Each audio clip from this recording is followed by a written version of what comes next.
Hello everyone. We will talk about resource management in onboard situation. When we talk about resource management, it's not always about the material resources. It's not always about the spare parts, not always about the thing you need to do in building a material, or if you want to build a building, it's not about your materials, your hardware, but it pertains to the people, the workforce, the crew, because what we are pertaining here is all about onboard situation. This is focused in the Maritime Resource Management, or MRM, or also known as Bridge Resource Management, that was launched in 1993, that aims at preventing accidents at sea caused by human error. In MRM training, it is assumed that there is a strong correlation between the attitudes and behaviors of the seafarers on board, the cultures that the seafarers belong to. The most relevant cultures in this respect being the professional, national, and organizational cultures. Important target groups for MRM trainings are therefore besides ship's officers, crew, and all people in the shore organizations who have an influence on safety of life at sea and the work on board ship.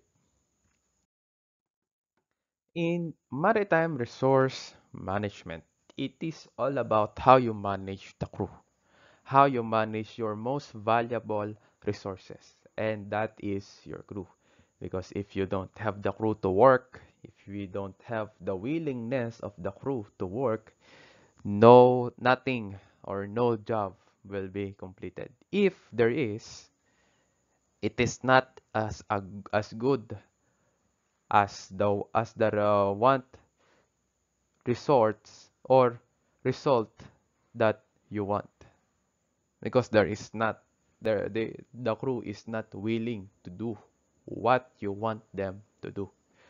Sometimes there are some wrongdoings, or sometimes there is what we call human error due to fatigue in maritime industry, or yung pagod sa trabaho. So ano ba yung nakakapag-contribute sa pagod ng trabaho?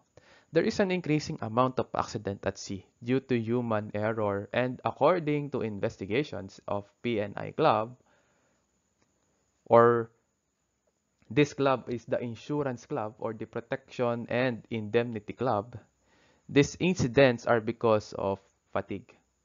The work on board ship is a 24-hour shift. Basta nandyan ang barko, may tao lagi na nagtatrabaho sa barko. Laging may dalawang gising na nagbabantay. Kasi hanggat may tao sa barko, ang barko ay nasa dagat, nasa dock, nasa angkorahe, nasa dry dock, laging may tao sa barko. Laging may gising, laging may nagtatrabaho. At kapag kulang ka sa tulog, or what we call of lack of sleep, this is the most contributing factor to fatigue. Kapag kulang ka sa tulog, more or less you will be having the word fatigue. You will experience fatigue. Even the rules on MLC can't cover it up. Walang magawa minsan ang rules ng MLC or the Maritime Labor Convention. Even if you are tired but you are on board, once the phone rings, all you have to do is pick it up and work because you are needed to. Because you are obliged to. Talagang kahit ikaw ay pagod, puyat, kakatapos mo lang dumuti, basta nag-ring ang telepono mo at on board ka, wala kang ibang choice kundi sagutin yon, at kung tawagin ka sa trabaho, pupunta at pupunta ka kasi nandun ka para magtrabaho. We have two types of fatigue, the physical fatigue and the mental fatigue. Physical fatigue is when a person finds it physically hard to do things they normally do or used to do. It includes muscle weakness, and diagnosis may involve a strength test. For example, pagod ka, tapos nilalambot yung katawan mo. Ang tawag dyan is physical fatigue. This fatigue involves, for example, you cannot lift an object because your muscle is so tired that that you cannot lift this object up. Another thing is mental fatigue. It is when a person finds it harder to concentrate on things and stay on task. This person may feel sleepy or have difficulty staying while working. Sometimes, may tulog ka nga, pero it seems that you are not in focus sa ginagawa mo. For example, ito nga yung mental fatigue. Kumbaga, masasabing may sapat kang tulog, pero bakit inaantok ka? O kaya naman, pagod yung utak. Yung sinasabi natin, pagod yung utak. Sa barko, meron tayong dalawang klase ng crew. We have the working force and we have the thinking force, or yung tinatawag nating executing crew and decision-making crew. Sa executing crew, they have felt the physical fatigue. Pagod yung utak nila. Ito yung tinatawag natin na support level in the authority as per STCW. Sino ba yung mga nasa support level? Sila yung magsisimula kay bosun, AB, OS, fitters, oilers, wipers. Sila yung mga nakakaranas ng physical fatigue. Yung mental fatigue naman, ito na nakakaranas nito mga kapitan, chief mate, chief engineer, second engineer. Kasi sila yung more on sa decision making. Sila yung nag-iisip. Sila yung ang trabaho nila sa barko ay mag-isip ng mag-isip. Now, minsan, nagko-combine ang physical fatigue at mental fatigue. Saan? Doon sa operational level officers. Sila second mate, third engineer, fourth engineer, electrician. So, sila yung mga operational level officers. They do the work at the same time they think. They decide what to do and they work on what they have decided. They do the operations. They request the help or they seek the help and assistance of the support level crew, and the decision is sometimes big decisions is from the management level officers. Ang pinakamalala dyan pag nag-combine na ang physical fatigue at mental fatigue. And being an officer in the operational level, you have that big responsibility to do your job because you are expected to do that.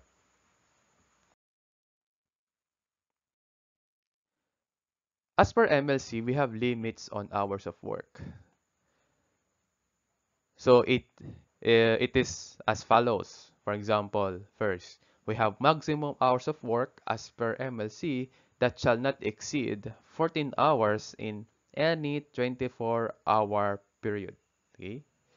And 72 hours in any 7-day period. So, for example, ang normal hours natin sa pagtatrabaho is 8 hours a day. Pero, dahil nga meron tayong port of calls, meron tayong tinatawag nating call-outs. Pag sinabi natin call-outs, yung bigla-bigla kang tatawagin in case of emergency na kailangan ka sa operations. So, yung nalalabi mong oras na kailangan ipagtrabaho sa isang 24 hours period, ang lalabas dyan is overtime. Doon papasok yung maximum hours of work. So, all works that you did after the 8-hour period ng pagtatrabaho is considered to be overtime. Hindi yan tulad dito sa lupa na magtatrabaho ka na yung OT mo ay, oh, thank you. Ang lalabasan, hindi. Sa barko, bayad yan as per the guidance of ILO MLC 2006. Pero hindi lang hours of work ang pinag-uusapan natin dyan. We are on board. So, ang pinag-uusapan din natin dyan is the hours of rest and should not be less than 10 hours in any 24-hour period and 77 hours in any 7-day period.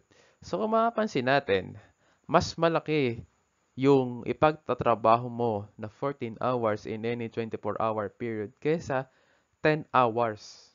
Kumbaga, mas maliit talaga yung pahinga sa barko. Kumbaga sa pagtatrabaho. Kasi yung pahinga mo, bayad din. Kahit natutulog ka, it is considered that you are still working on board kahit tulog ka. Kasi bayad yung tulog. Kaya pag sinabing matulog ka, matulog ka. Kasi yan ang utos sa'yo. Sinabing magtrabaho ka, magtrabaho ka. Yan ang culture natin sa barko. We have these techniques of controlling fatigue. So the masters bears responsibility when it comes to management of work periods. However, outside of efforts undertaken by ship owners and industry bodies, there are measures that can be taken by the seafarers themselves to reduce occurrences of fatigue, which should be encouraged by managers. Andrew Ross of Standard Club noted, for example, prioritizing rest during off-watch period over other onboard activities could be a first step for seafarers to combat fatigue. To overcome physical fatigue, you just need good sleep. But to overcome mental fatigue requires certain activities. Yung ibang opisyal sa barko, for example, mga management level officers, sina kapitan, chief mate, chief engineer, second engineer, they are the big four. Ay sinasabi nating management level. Sila yon. So, sometimes, if they are yung talagang mabait talaga, bibihira tong mangyari, talagang mabait na opisyal, as sinasabi natin. Sometimes they organize recreational events. For example, some mini tournament like basketball on board or ping pong tournament para lang ma-relax yung crew. Not physically but mentally. Kasi when you do sports, nalilibang yung utak, hindi yung puro trabaho. Pag puro trabaho, nakakabaliw yan, promise. So, may mga barko na nag-o-organize ng mga ganyang events. For example, every Saturday afternoon. So, maglalaro tayo. Kasi minsan, ng Saturday, it is either you will work for 6 hours or you will only work for 4 hours. Sunday, minsan, 4 hours lang yung trabaho sa Sunday dahil it's a Sunday. Pero may mga ibang kumpanya na wala talagang trabaho pag Sunday. Pahinga kung pahinga. Nilalaan nila yung overtime for port of calls o yung tinatawag nating pag nasa port yung barko. Kasi pag nasa port yung barko, wala ka talagang choice. Kahit holiday, kahit Pasko, kahit araw ng mga patay, kahit araw ng linggo, basta nasa port ang barko, you have no choice but to work. Stay on your duty, stay on your watch. So this recreational activity really helps. In controlling fatigue also, ship managers instructed vessel staff officers to organize crew party on monthly basis, just to ease the crew with burdens at work and to promote harmonious relationship on board between the crew and officers. A simple barbecue party can serve a big effect on each crew. So, normal na magkaroon ng tinatawag nating crew party sa barko o yung barbecue party. Or sometimes, for example, yung normal na party, mag-iho-iho ka lang, may beer dyan sa tabi, tapos inuman lang kayo. Pero pag mga big event, for example, we have the Christmas party, we have the New Year's Eve party. So, magarbuhan yung event na yan. Talagang maghahanda ka. Sa halip na normal na beer lang yung handa, may mga wine tayo dyan. It's part of controlling your mental fatigue.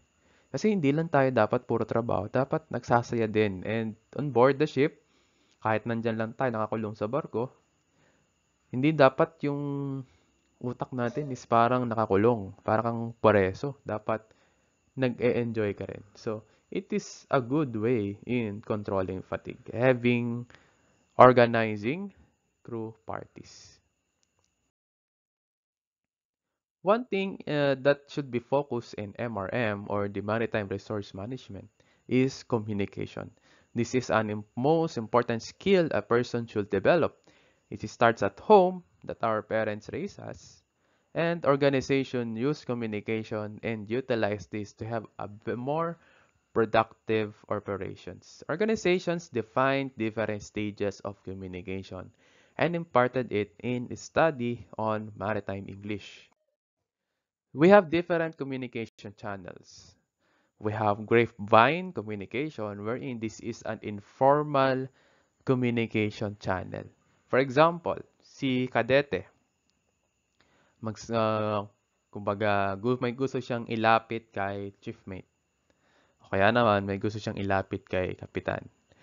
Ang normal niya na proseso bago ka makalapit sa mataas is dadaan ka muna kay bosun bilang kadete ka. For example, deck cadet. So, dadaan ka kay bosun, magsasalita kay bosun. And then, si bosun, magsasalita kay chiefmate. Pero in grapevine communication, this is an informal communication channel inside the organization. You can go directly to the top management. For example, ikaw ay pinakamababang pwesto bilang ikaw ay kadete. Pwede kang pumunta kay chiefmate directly. Magsabi ka ng some training stuff. For example, you are in training and chiefmate is the training supervisor on board or your training officer on board. So, pwede kang lumapit sa kanya na, Chief, ganito, tapos ko na itong training program na ito. What's next? What to do next? Ganyan. So, that is grapevine communication. Another communication channel is what we call upward communication, wherein this is directed to the higher authority level. Pag sinabi nating higher authority level, this is, for example, meron tayong tinatawag na chain of command na sinabi ko kanina. For example, may concern si OS kay chiefmate. So, this is, for example, a sensitive concern about work or about job description board. So, ang mangyayari dyan, itong si OS, lalapit yan kay Bosun. And then, sasabihin niya yung concern niya kay Bosun bilang siya yung foreman of the crew. Itong si Bosun, lalapit yan kay chiefmate. So, we have the chain of communication, chain of command. So, magsisimula ka sa mababa, pataas ka ng pataas ng paunti. In compared to grapevine na pwede ka dumiretso. Another channel is downward communication. It is when communicating to the same level of authority. For example, tatlo kayong OS sa barko. You just communicate. That's it. Communicate you to other OS. Okay? That is on your own level. For example, nag-usap-usap itong mga OS at Viper. Okay, sige. Okay lang yun. So that is the sinasabi nating normal communication. There is no higher or lower level authority. It's just you are talking to the same colleague in your rank. Another is the horizontal. I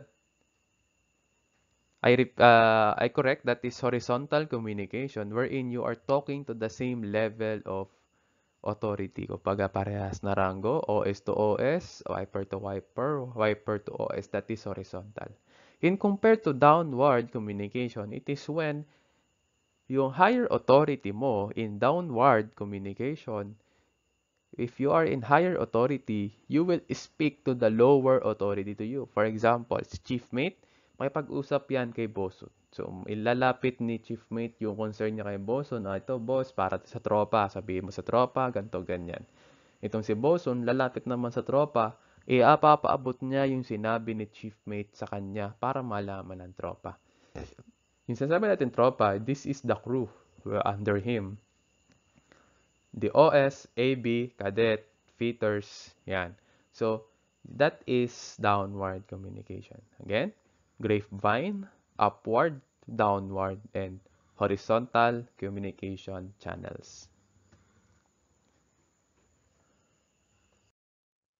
We have 7 principles of communication. First is the principle of pertinence. Message must be adapted and adjusted to audience.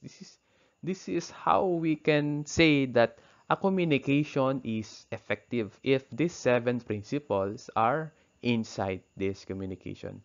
So in the principle of pertinence, for example, nakikipag-usap ka, chiefmate ka, tapos nakikipag-usap ka sa kadete. Ngayon, hindi mo yan sasabihan ng advanced terminologies kasi bagong sampa pa lang yan.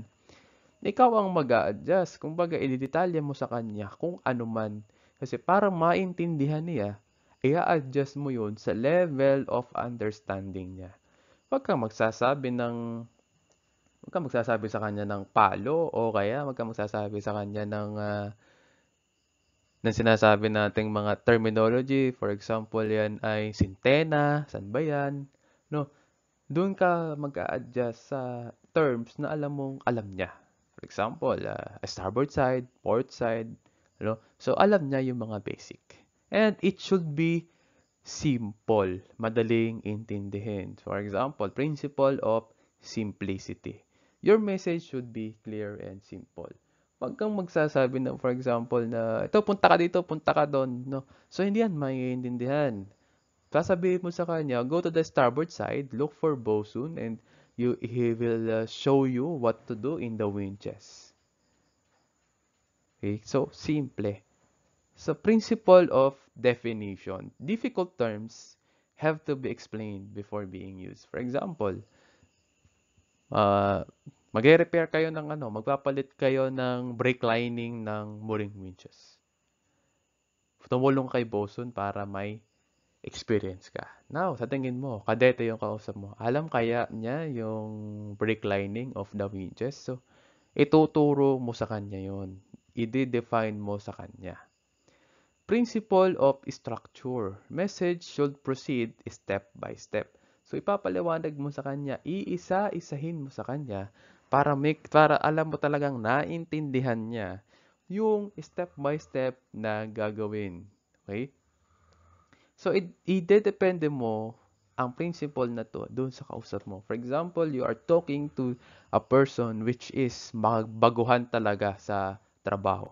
Talagang baguhan. Talagang bagong sampa. Kadete. Okay? Ititrain mo yan para malaman niya the instruction.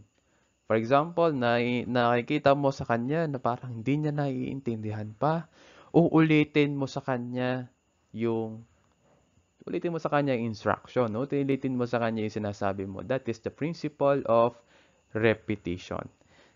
So, you will repeat the main ideas para maging effective ang communication. Okay?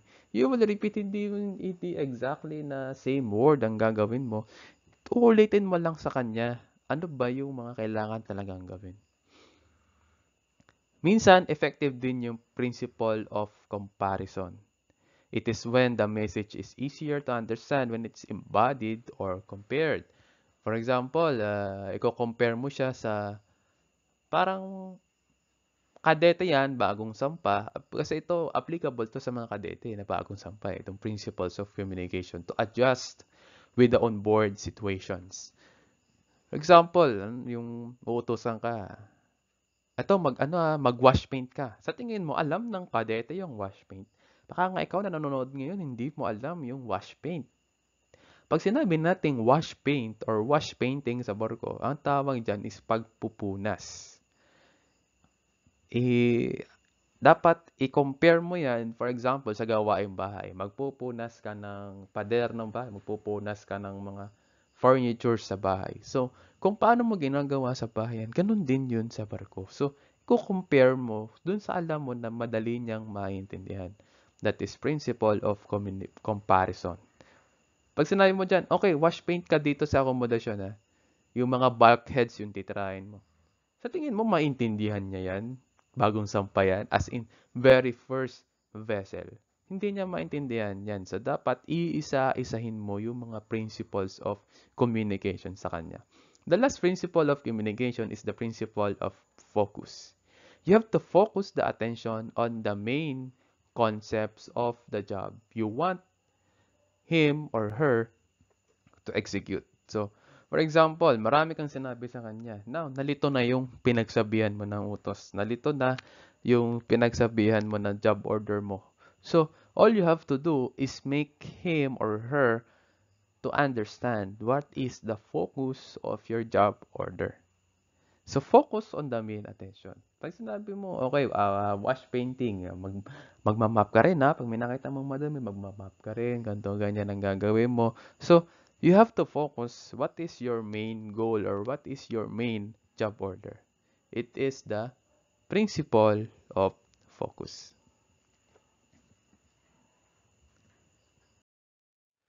So we have effective communication styles. We have the auditory, visual, and physical, and emotional. So to have an effective communication, kailangan yung sender, yung receiver ng iyong instruction ay ready. Masasabi mo yan, for example, nakikinig siya, okay, naiintindihan niya dapat yan. Auditory. Sa visual, nakafocus ba yan sa'yo? Nakatingin ba siya sa'yo? Do you have eye contact? Kasi minsan yung eye contact, nakakatulong talaga yan. Yung physical and emotional na makikita mo sa tao, nakikita mo yung focus niya. For example, alam masasabi mo talaga, hindi nakikinig sa akin to. So, dun mo makikita yung physical and emotional focus. Nakikita mo rin na, ayaw nitong gawin. Masasabi mo agad. If you are already an officer on board and nagbibigay ka na ng utos sa kanya, yung kanyang physical and emotional na pinapakita sa'yo, it will help you know kung ano yung sinasabi sa'yo. It will help you know na gagawin ba niya o hindi yung trabaho. So, nandoon makikita yan sa auditory, visual, and physical and emotional style in communication. To achieve good communication, the sender and receiver should speak the same language and context. For example, magkaiba kayo ng lahi. Wag mo ipilit na for example, Russian ka, tapos ito Pakistani, tapos mag-uusap kayo sa sa magkaibang language parehas. Sus, ewan ko lang kung magkaintindihan kayo dyan. Kasi hindi kayo parehas ng language. You should speak face-to-face and make eye contact. So, sabihin naman, sir, COVID. Okay. Mind you, bago makasampa sa barko, ngayong time na to, dadaan ka muna sa mahabang quarantine process. Gano'ng kahaba? It will range up to 1 month to 1.5 month ng quarantine. Talaga to make sure na COVID-free ka. Tapos, bago ka mag-quarantine, may COVID test ka. Pagkatapos mag-quarantine, may COVID test ka. Bago ka sumampa, may rapid test ka pa. To make sure that wala kang COVID. Pagdating mo sa barko, naka-quarantine ka pa rin doon sa kabina mo. Hindi ka dapat makihalubilo sa kanila in 14 days. So, after that, COVID-free ka talaga. Okay? So, you can speak face-to-face and make eye contact with others.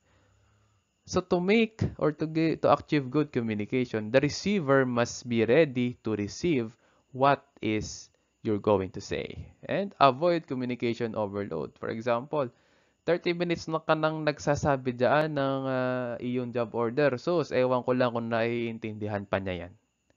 Okay? So, iwasan dapat natin yun. Receiver must acknowledge the information received and the transmitter acknowledge what you heard. So, yung closed loop communication. Ang pinakamaganda example dito is yung pagtitimon or yung pagdadrive ng barko or yung maneuvering of the vessel. For example, the master or the captain told you, starboard 20.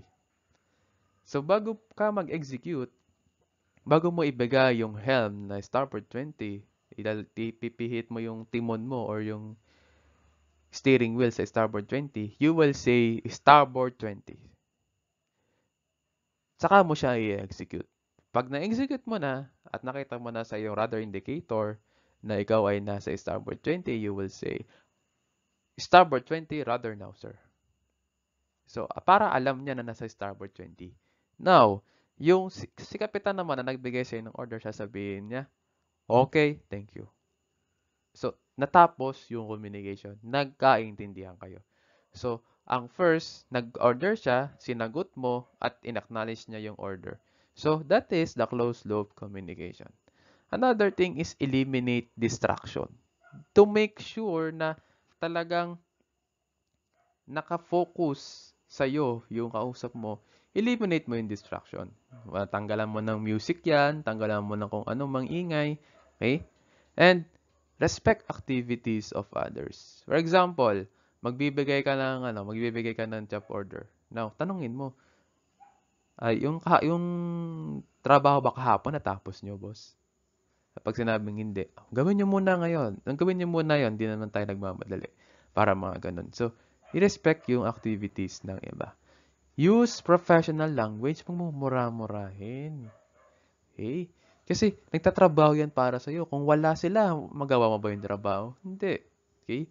Kasi we are promoting harmonious relationship. And take down notes. So, ang ginagawa, hindi na si boss ang nagte-take down ng notes. Kasi ang nangyayari dyan, yung mga ipapagawa sa'yo for the week or for the day, nakalista na yan. So, it's already done. Siyempre, we have active listening. So, when you are the listener, paggalang naman sa nagsasalita, show that you are listening. Provide feedback. For example, pag sinabing, do you understand? Yes. Sabihin mo, yes. It helps. Don't interrupt. Okay? Pag nagsasalita yan at nagsasabi yan ng information, huwag kang basta papasok kasi yung sinasabi niya is the most important information na kailangan mo. And you have to respond appropriately. To have an effective communication, information should be well received. And to have an efficient communication, information should be well transmitted.